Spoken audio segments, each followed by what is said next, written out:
Assalamualaikum warahmatullahi wabarakatuh. Allahumma sholli ala Sayyidina Muhammad wa ala ali Sayyidina Muhammad. Pemirsa yang dirahmati Allah, marilah kita simak ceramah dari Kiai Haji Abdullah Gimnastiar dengan tema pujian apapun yang datang kepada kita hakikatnya yang diuji adalah Allah. Sebelumnya marilah kita perbanyak sholawat minimal 1000 kali sehari, agar hidup kita penuh barokah dan mendapatkan syafaat kelak. Jangan lupa berikan dukungan kepada channel kami dengan memberikan super thanks seikhlasnya. Marilah kita doakan semoga Jim sekeluarga dan para penonton YouTube ini diberikan kesehatan dan diberikan kebahagiaan dunia dan akhirat. Amin ya robbal alamin. Bismillahirrahmanirrahim. Assalamualaikum warahmatullahi wabarakatuh.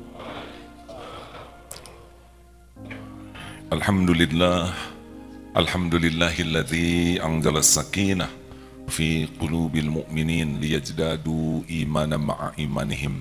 Allahumma salli ala Muhammadin wa ala alihi wa ashabihi ajma'in.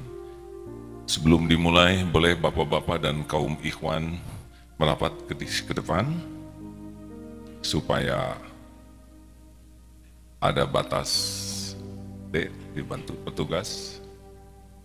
Ya, adik-adik kecil, ya silahkan maju ya.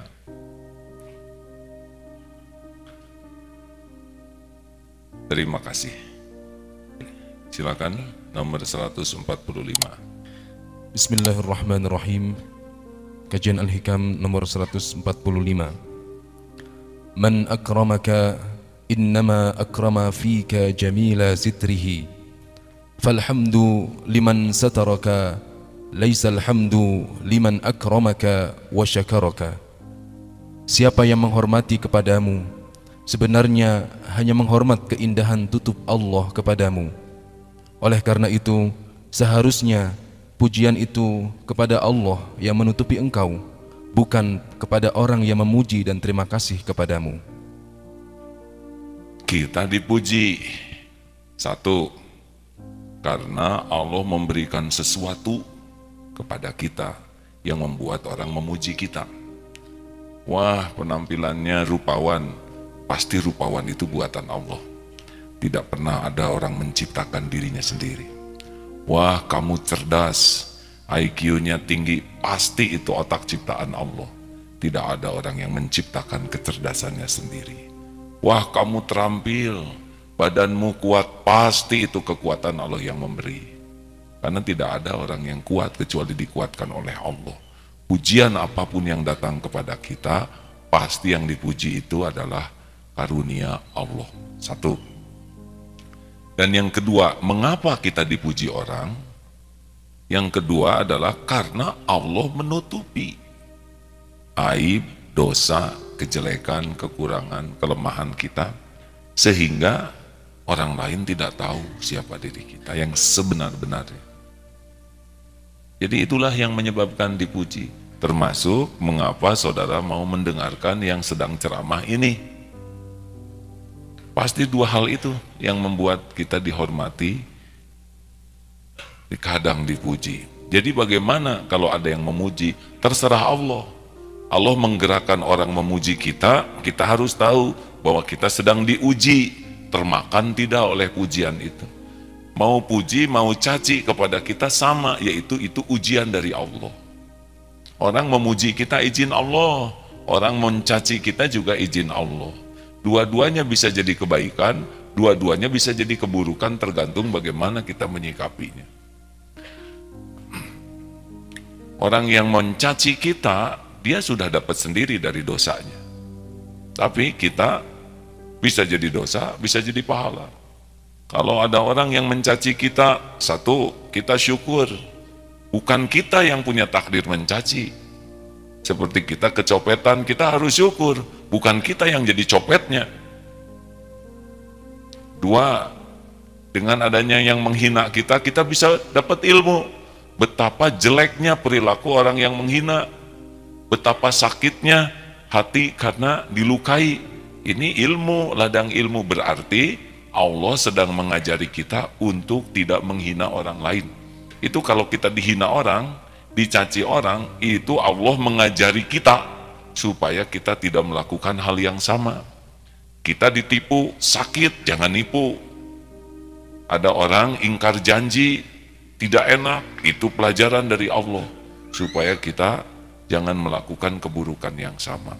3, kalau ada orang yang mencaci kita harus bersyukur bahwa cacian orang kepada kita lebih sederhana dibanding kehinaan kita yang sebetulnya.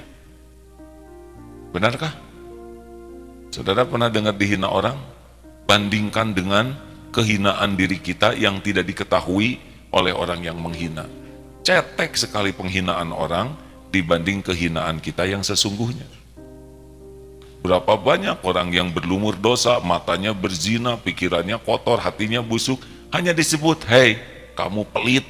Tidak ada apa-apanya pelit dibanding dengan kebusukan. Kamu banyak omong, hanya disebut banyak omong. Berarti dia tidak tahu kita banyak dosa, banyak aib, banyak hutang, banyak cicilan, banyak pinjaman, banyak ketombe, banyak koreng, banyak rorombehen. Banyak itu hal-hal yang tidak diketahui oleh orang lain. Benarkah? Lah ini yang ditutupi oleh pakaian kita juga, kalau dibuka semua banyak yang memalukan itu hadirin. Makanya kalau ada yang menghina, syukuri penghinaan itu tidak seberapa dibanding kehinaan kita yang sesungguhnya. Kalau ada yang mencaci menghina, berarti ladang bagi kita untuk memaafkan. Kalau tidak ada yang menyakiti, kita tidak punya kesempatan memaafkan. Berarti ladang bagi kita untuk idfa billati hiya ahsan, tolak keburukan dengan cara yang lebih baik. Naik hadirin, kita jadi pemaaf, kita membalas kata-kata buruk dengan kata-kata baik, jadi naik. Oleh karena itu, jangan terluka, karena tidak ada apa-apanya. Dan penghinaan orang kepada kita tidak akan bisa menghalangi apa yang Allah berikan kepada kita. Benar? Siapa pencipta kita?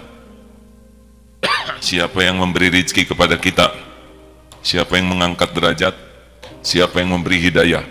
Siapa yang bisa mengampuni dosa? Siapa yang memberi pahala? Siapa yang memberi husnul khotimah? Siapa yang punya sorga? Kalau gitu yang menghina punya apa? Tidak ada apa-apa. Yang menghina adalah ladang dari Allah supaya kita mendapat ilmu, pengalaman, amal, derajat. Bagaimana yang memuji? Sama. Mana yang lebih bahaya? Dicaci atau dipuji? Yang bahaya itu yang paling disukai nafsu. Mana yang disukai nafsu? Dipuji atau dicaci? Dipuji. Bahayanya dipuji apa? Bahayanya dipuji, kita jadi lupa kepada Allah, pemberi karunia yang membuat kita dipuji, dan penutup aib. Itu yang paling bahaya. Jadi megang pujian itu, jadi merasa punya saya. Wah, kamu keren. Siapa dulu? Siapa apanya? Wih, anak-anaknya cakep-cakep, pintar-pintar. Gimana orang tuanya? Padahal orang tuanya kurang, ya. Tapi ngaku saja. Jadi hati-hati hadirin. Kalau dipuji itu lebih bahaya daripada dicaci. Apa yang paling berbahaya dari dipuji selain jadi ngaku-ngaku miliknya adalah kita jadi lebih percaya kepada omongan orang daripada percaya kepada kenyataan yang kita tahu. Begini, ini saya mohon maaf, perumpamaannya belum saya cari yang lain. Maaf ya, saya mohon maaf. Kentut, bau, belerang. Tapi yang di sana yang kentut ini bos, yang di sekitarnya itu pilek dan rada-rada menjilat ke atasan.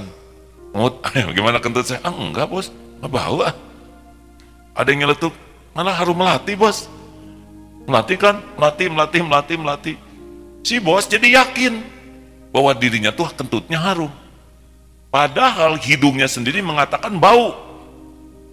Tapi karena dia ketipu oleh pujian, sampai dia mendustakan apa yang dia ketahui. Ini Makanya dianjurkan tuh kalau ada yang Rasulullah pernah menganjurkan, taburkan pasir. Tentu saja ini kiasan ya, karena tidak mungkin saya kesini nyiapkan pasir.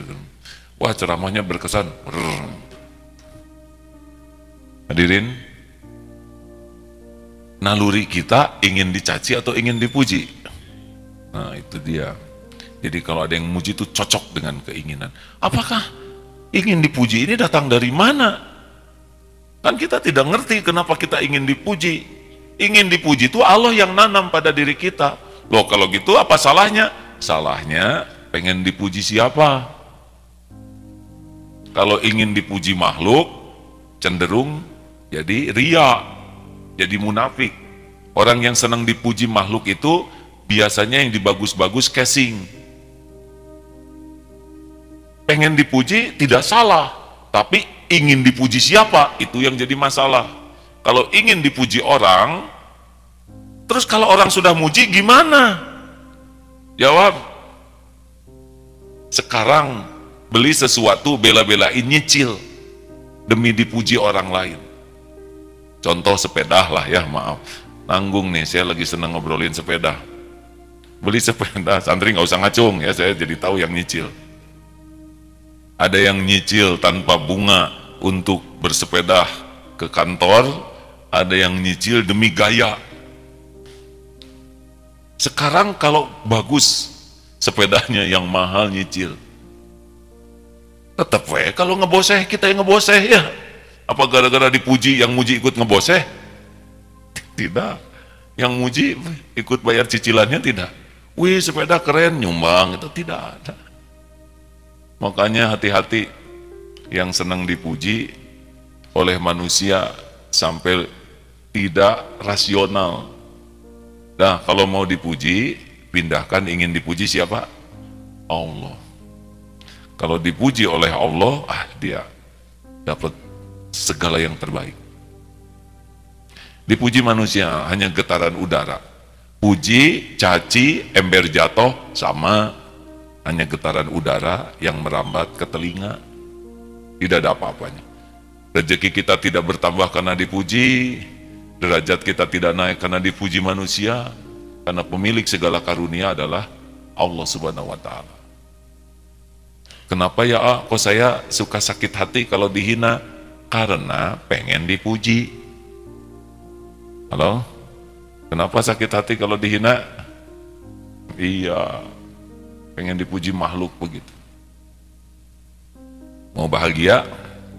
Jangan ingin dipuji, jangan takut dicaci.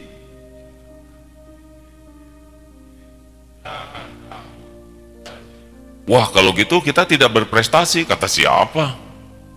Justru orang yang ingin hanya dipuji Allah lah yang akan berprestasi.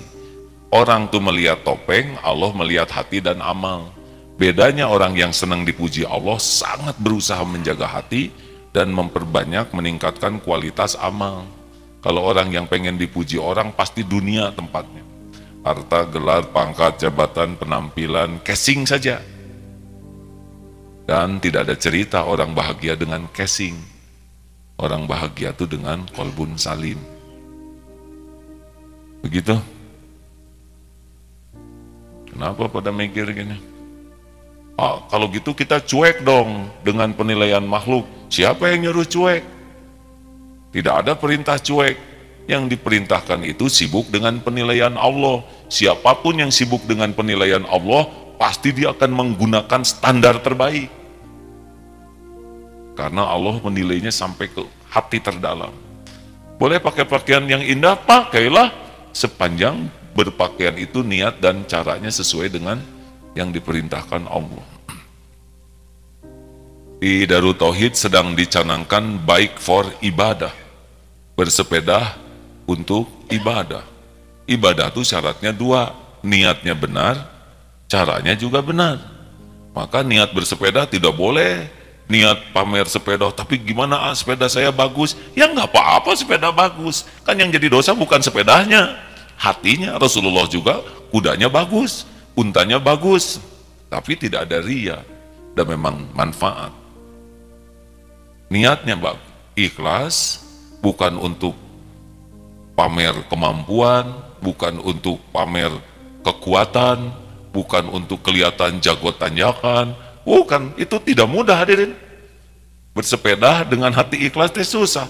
Bisa pamer sepedanya, bisa pamer penampilannya, baru juga beli, langsung pakai kacamata hitam, tidak kelihatan jalan. Nah berarti terlalu hitam kacamatanya. Karena gaya hadirin. Misal, penampilan, bukan tidak boleh punya sesuatu yang bagus, tapi jangan itu yang jadi niat. Yang kedua ada nih, caranya, jangan sampai bersepeda itu, maaf ya, pakaiannya jadi dosa. Pakai celana terlalu pendek, lutut kemana-mana, tidak nutup aurat.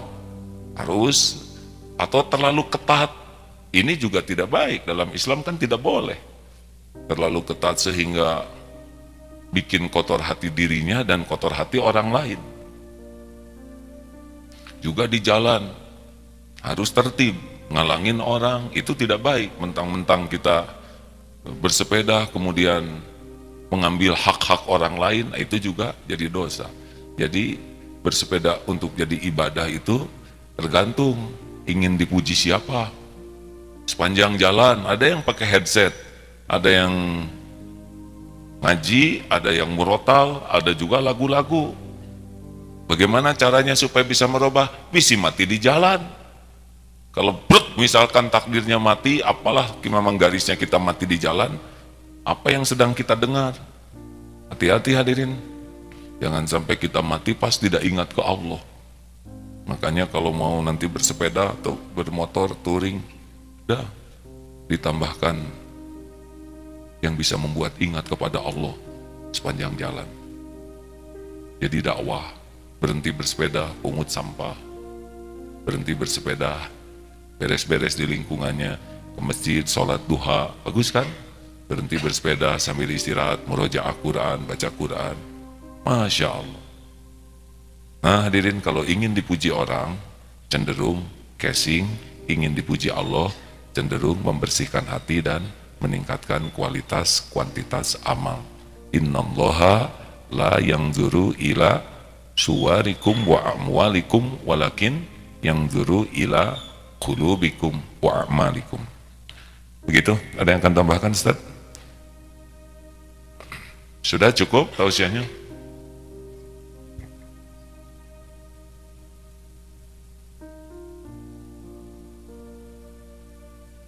Baik, satu lagi kalau gitu.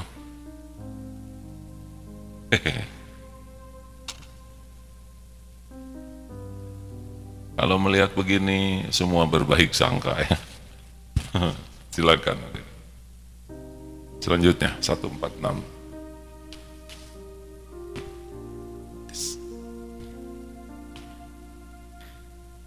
Bismillahirrahmanirrahim. Ma sahibaka illa man sahibaka wa huwa bi'aibika alimun wa laysa dhalika illa maulaka al-karim khairu man tashabu man yatlubuka la li syai'in ya'udu minka ilaihi. Sebenarnya bukan sahabatmu kecuali yang bersahabat kepadamu setelah ia mengetahui benar-benar kejelekanmu, dan tiada yang demikian itu kecuali Allah Tuhanmu yang maha mengetahui. Sebaik-baik sahabatmu ialah yang selalu memperhatikan kepentinganmu, bukan karena suatu kepentingan yang diharap daripadamu untuk dirinya. Sebetulnya ini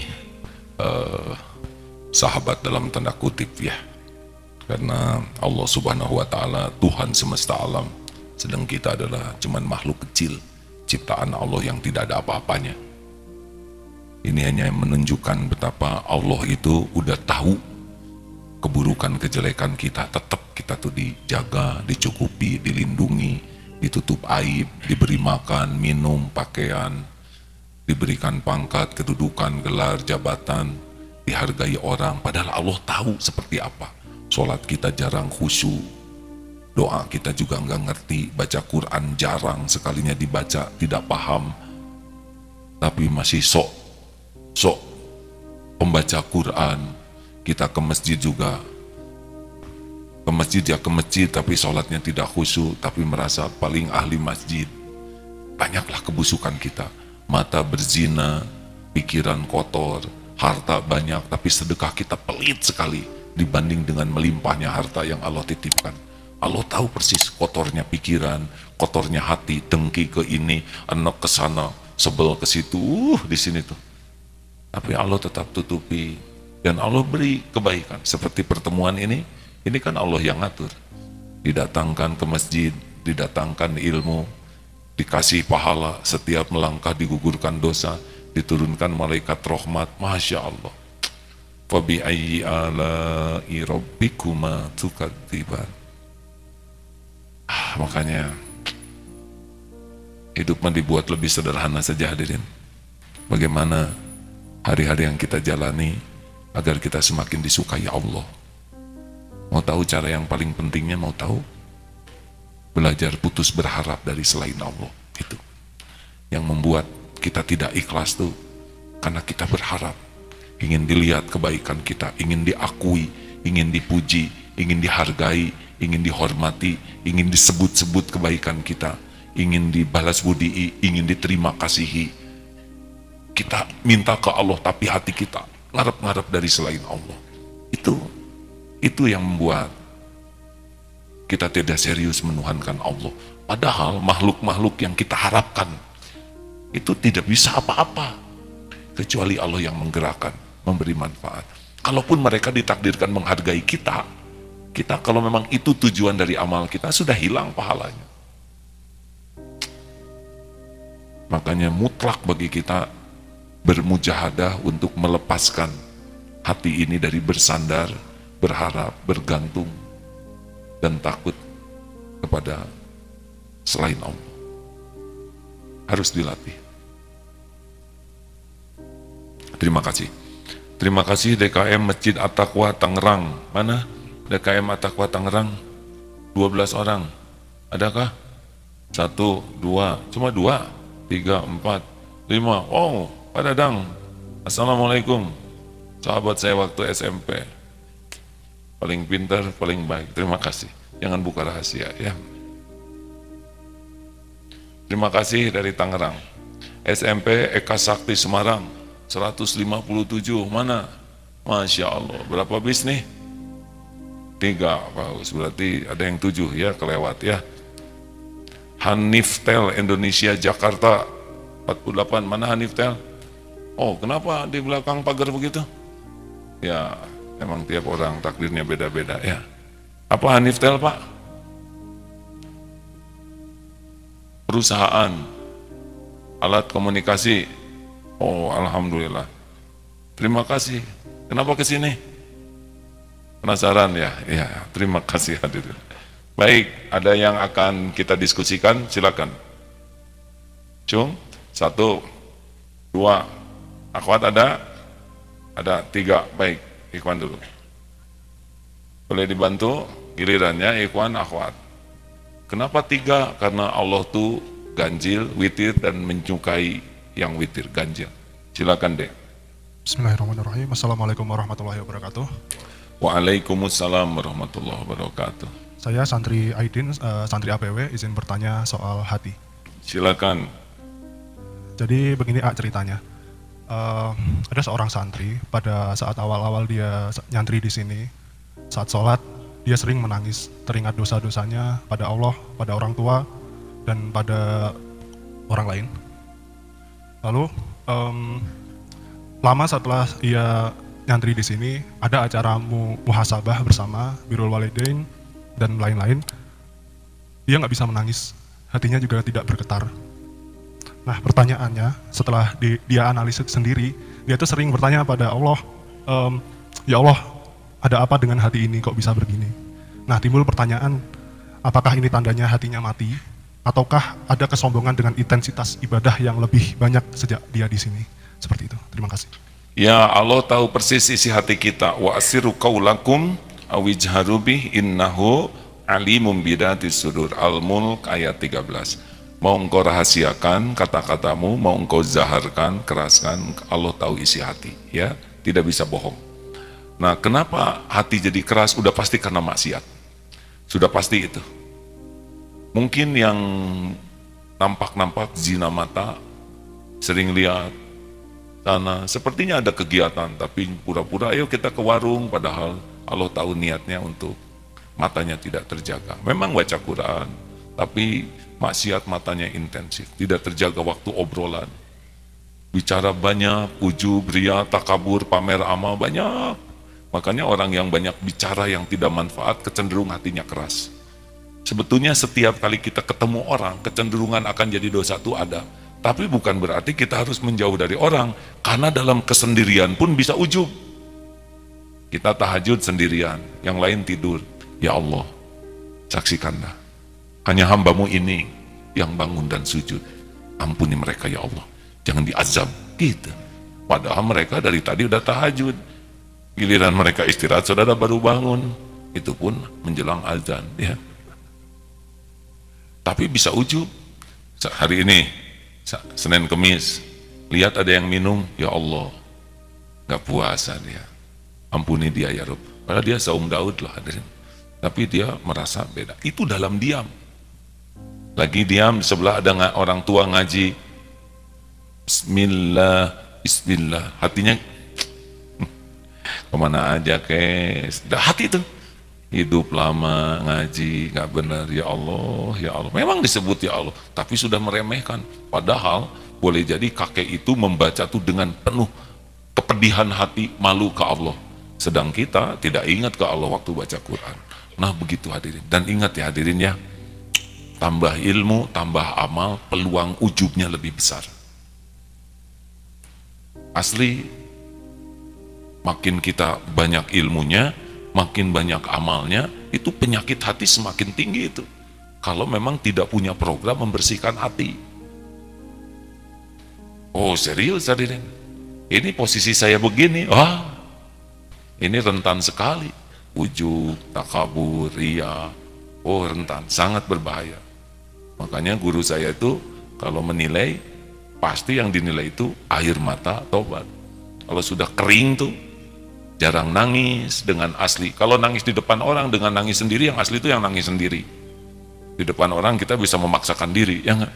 Ini nangis, nangis. Namanya nangis kepepet. Tapi kalau lagi sendiri gitu, di penghujung malam, perih, ya Allah. Biasanya nangis tuh ya, di penghujung malam tuh satu, ingat dosa. Dua, ingat karunia Allah. Kebaikan Allah kepada kita, bisa nangis tuh. Tiga, ingat jasa orang tua, pengorbanan orang tua, bisa membuat kita nangis. Lalu kita doakan. Yang keempat, ingat kepada Rasulullah SAW, itu bisa nangis. Ingat perjuangan Rasulullah sampai kita dapat hidayah begini. Pokoknya kalau udah kebaikan, dosa itu juga bisa membuat nangis. Ingat pengen ketemu Allah juga bisa nangis. Yang bikin susah nangis tuh kalau hanya ingat duniawi. Lagi tahajud, ingat sepeda, ya misal. Udah berapa kali saya nyebut sepeda hari ini, ha? Katanya orang itu akan menyebut-nyebut apa yang ada di hatinya. Astagfirullahaladzim. Nah begitulah. Tobat deh. Terus ngomong apa yang harus saya tobatin. Nah itu lebih parah lagi, ya nggak? Berarti dia tidak merasa. Jadi harusnya ya, kalau tahajud itu jangan semuanya dihabiskan dengan sholat. Sisakan kurang lebih setengah jam sebelum azan tuh ya, atau 20 menit. Khusus untuk membuka file-file dosa kita. Banyak kan dosa kita ini. Astagfirullahaladzim. Ya begitu. Bu, akhwat silakan. Oh, mikrofonnya mana? Ada? Sudahkah?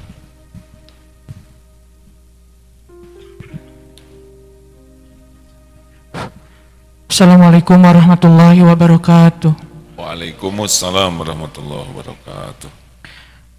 Maaf sebelumnya mungkin agak lama ya bercerita. Permasalahannya,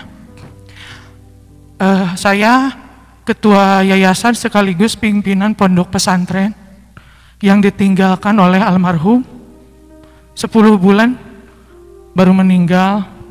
Penyakitnya sama dengan Ustadz Arifin Ilham.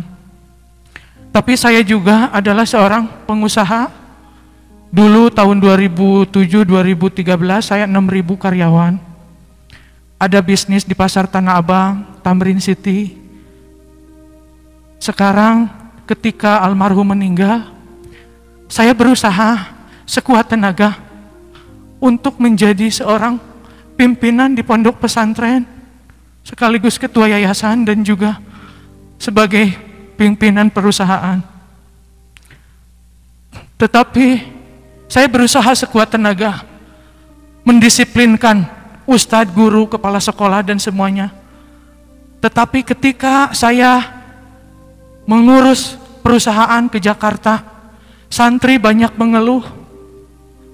Mereka mengeluhkan ketika Umi nggak ada katanya. Ustadznya jarang masuk ke masjid, kurang disiplin. Saya berusaha sekuat tenaga bila ada di pondok karena saya sudah mewakafkan diri dari tahun 2012 meninggalkan rumah untuk berjuang di pondok dengan suami. Tetapi dengan kesibukan saya yang mengurus perusahaan juga menjadi dilema yang luar biasa. Santri banyak mengeluh karena ketika saya nggak ada, ustadz dan guru banyak yang tidak disiplin. Setiap jam 2 ketika saya di pondok, selalu bangun untuk membangunkan rumah ustadz semuanya dan santri-santri. Tetapi ketika saya sedang lagi ujur, berusaha sekuat tenaga untuk selalu hadir di luar masjid karena ustadznya tidak disiplin gitu. Baik, jadi bagaimana caranya? Iya. Nah, itu jadi saya yang nanya ya. Bagaimana caranya supaya ustadz tetap disiplin? Nah, Bu. Baik, Ibu, saya turut berbelasungkawa atas wafatnya. Ya Allah, maghfir lahu warhamhu wa'afihi wa'fu anhu. Amin ya Allah ya Rabbi. Sayyidul qaum khadimuhum. Pemimpin satu kaum adalah pelayan kaumnya. Kullukum ra'in. Kalian semua adalah pemimpin. Dan setiap pemimpin akan ditanya kepemimpinannya. Tugas pemimpin yang pertama kali adalah membangun cita-cita bersama. Jadi membangunkan itu salah satu bagian kecil, bukan yang utama membangunkan ustadz. Tapi membuat ustadz punya cita-cita yang sama, punya harapan yang sama, punya takut yang sama, yaitu ingin kepada Allah. Kenapa ada ustadz yang tidak disiplin? Jawabannya sederhana, karena belum takut kepada Allah. Tidak mungkin.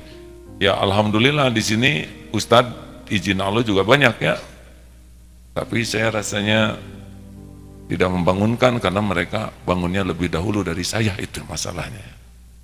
Nah, jadi ibu harus bagaimana duduk bersama membuat orang punya cita-cita yang sama. Yang kedua, satu, sudah membangun cita-cita. Kalau cita-citanya tidak ada, tidak bisa. Kalau tidak sama cita-cita, Dek, tolong, tuh, 2, 3, 4, tolong pindahkan meja ini ya, punten, segera. Silakan, ya, silakan.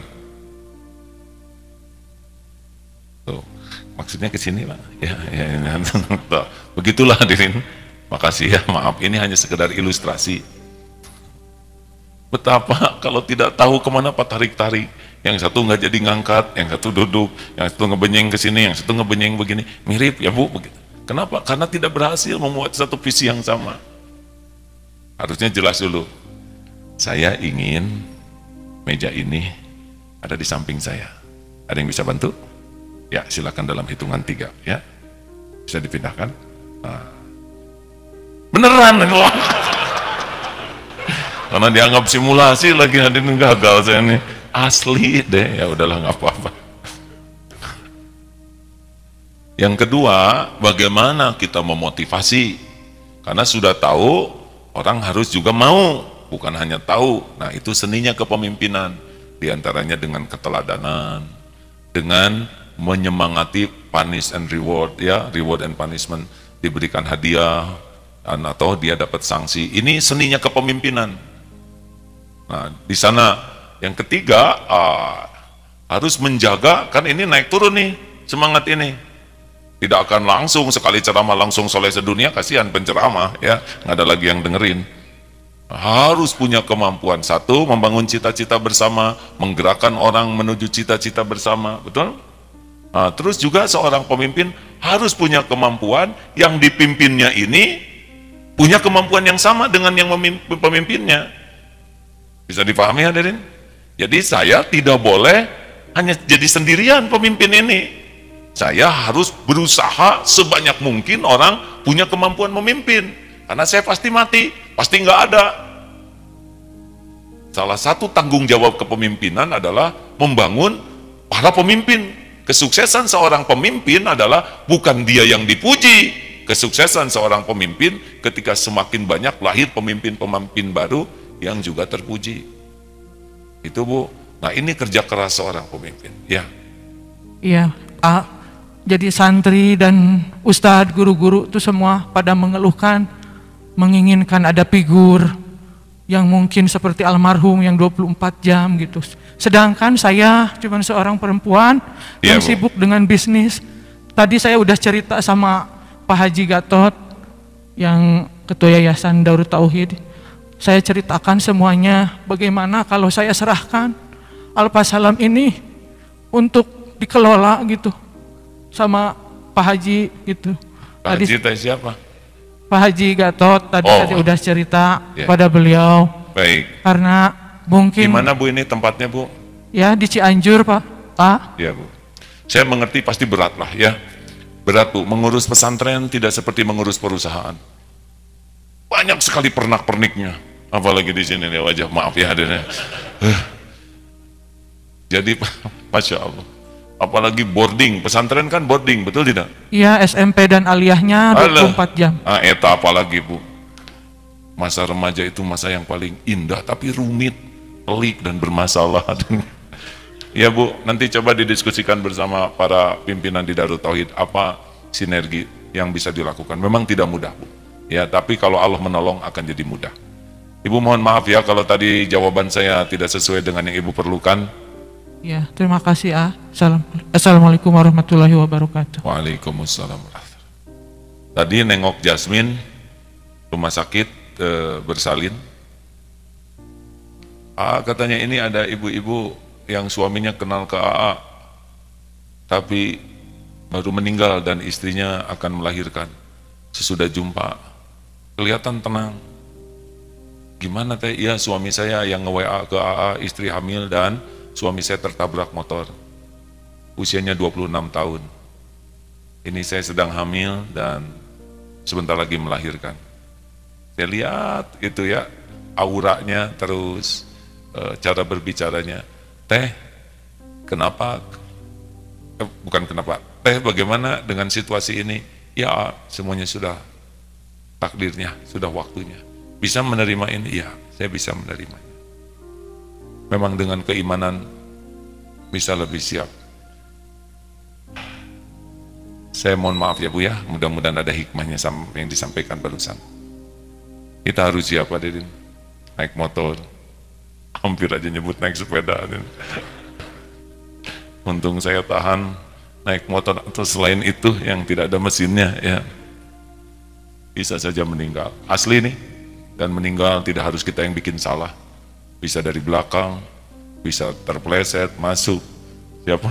Kemarin ada santri cerita, baru punya, itu yang baru ya, saya tidak nyebut sepedanya, kendaraan baru. Kenapa itu babak belur begitu?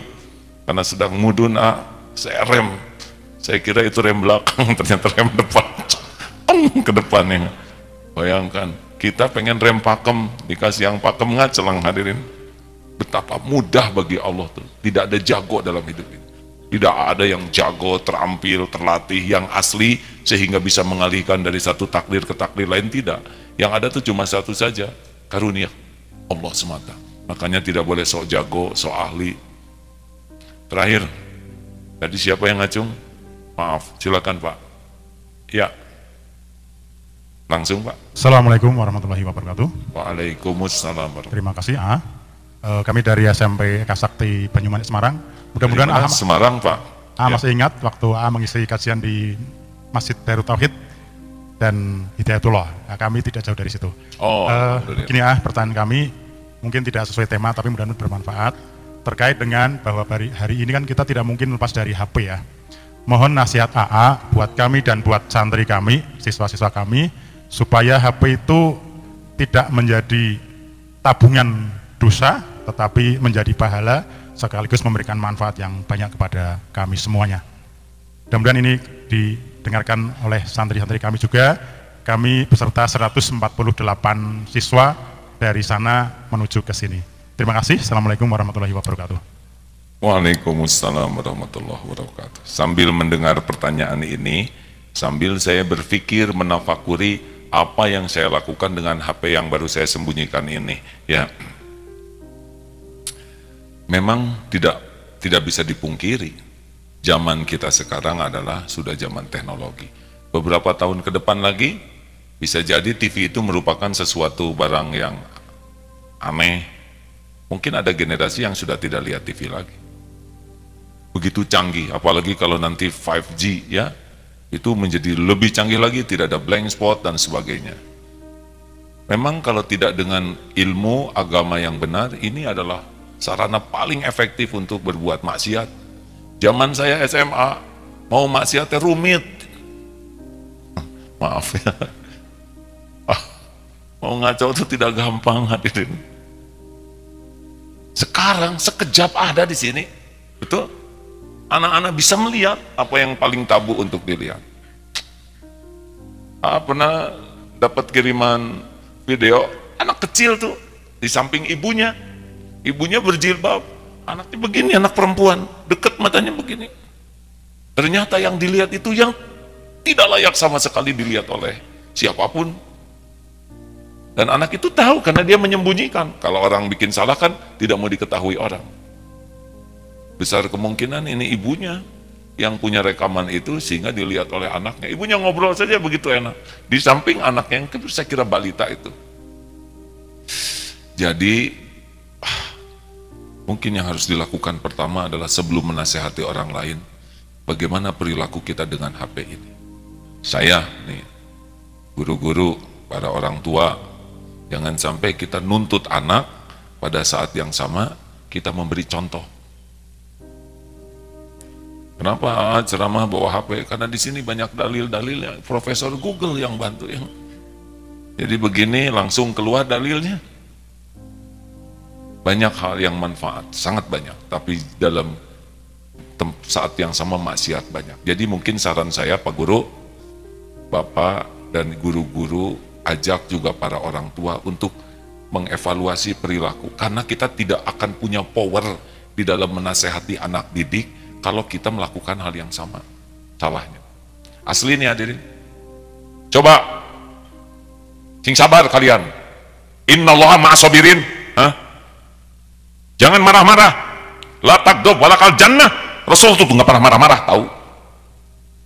Pasti lucu ya kan? Karena dia marah. Ya, sampai ada anak yang ditanya, kamu mau jadi apa anak sayang di TK? Mau jadi bunga yang indah? Nggak mau, Bu Guru. Mau jadi kupu-kupu warna-warni terbang indah? Nggak mau. Mau jadi apa nak? Saya pengen jadi HP, Bu Guru. Ibu saya emang nggak pernah lepas dari HP. Kalau HP manggil ibu mah pasti cepet-cepet. Mau tidur juga sama HP. Bangun tidur yang pertama dipegang HP. Saya pengen jadi HP, Bu Guru. Ibunya, benar? Jadi kalau anak-anak sekarang rada mudah dengan HP itu selain anak itu sendiri, dampak dari lingkungan, juga dampak dari perilaku orang tua, guru. Sampai ada itu kan Bu, Ibu udah dengar cerita yang sepakat, jangan pegang HP kalau lagi makan. Kan ada yang lagi makan tuh semua, pegang HP masing-masing. Akhirnya HP simpen. Terus bapaknya tuh jatuh tuh, sendok. Pas jatuh ke bawah, langsung semuanya pegang HP, istri dan anak-anak. Pas bapaknya bangkit, simpen lagi. Lalu jatuh lagi, lap, semua gini lagi. Pas bangkit, simpen lagi. Bapaknya curiga lihat. Akhirnya itu tempat garam jatuh, lama di bawah. Ternyata si bapak di bawah lagi main HP. Coba keluarga berarti ini rata. Tapi dah sekarang begitu. Dek, adik-adik. Adik-adik yang baik. Hati-hati saja bahwa orang akan dimatikan dalam kebiasaannya. Jejak digital kalau buka maksiat itu ya di sini, itu akan ketahuan kita buka apa saja. Dan sangat mudah bagi Allah untuk membuka apa yang kita buka ini diketahui orang lain.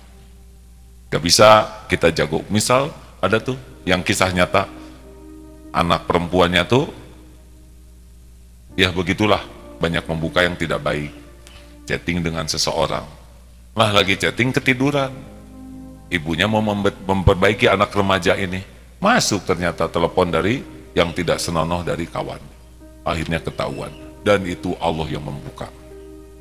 Makanya Bapak Ibu juga hati-hati nih, jejak digital saja sudah tidak bisa dihapus, benar? Allah mudah membuka apa yang biasa kita lakukan. Dengar ya, kalau orang biasa berbuat maksiat itu ada dua yang akan terjadi kalau dia beriman. Satu, dibuka oleh Allah. Atau yang kedua, dimatikan dalam keadaan berbuat maksiat. Berapa banyak yang mati mabok, mati berzina, karena dia terus mengulang maksiatnya, dan Allah melihat. Sudah dinasehati di masjid, dinasehati keluarganya, dia terus mengulang zina lagi, zina lagi, zina lagi.